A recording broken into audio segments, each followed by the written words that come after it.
mentioned earlier, music is the international language and everybody can understand it. And as I have been to different countries around the world, I have been very interested to see how different the music, the styles, the rhythms, and harmonies are.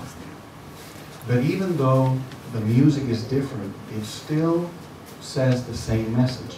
And it still speaks, no matter what language you understand or don't understand.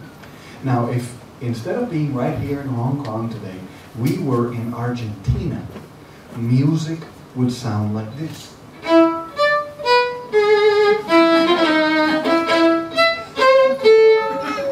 That's called a tango. If we went to Brazil, then the rhythm would change and music would sound like this.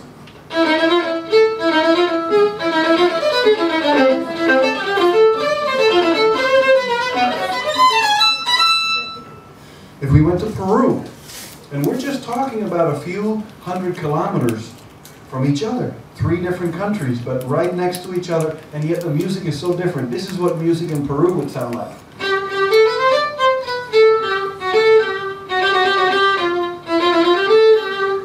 Now, if we went to Mexico, music would sound like this.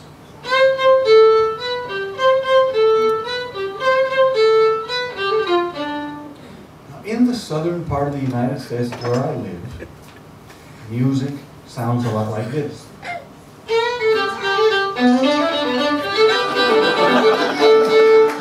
Oh, some of you recognize that, all right. Now if we went to Europe, to Spain, you'll hear music like this.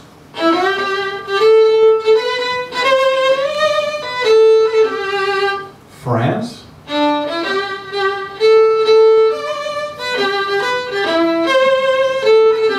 Austria,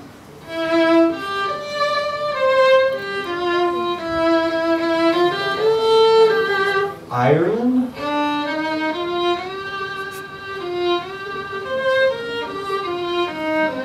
Hungary,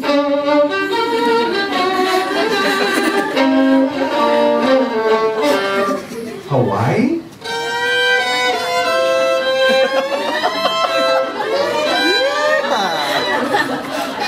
and China. Yes. And so I could play music from other parts of the world. Maybe you've been to some of these countries, but maybe you haven't. You have just seen about it on television or heard it on the radio. Even if we're not there, when we hear the music, something happens. And we are transported in our minds to these places. And we start to see the famous sights and hear the sounds and maybe even smell the food. That's how powerful music is. For this next song, which is an old hymn, I want us to imagine that the king of the waltz is here today, Johann Strauss.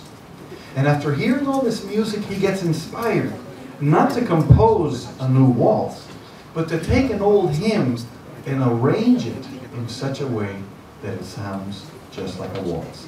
Listen and see if you recognize this old hymn.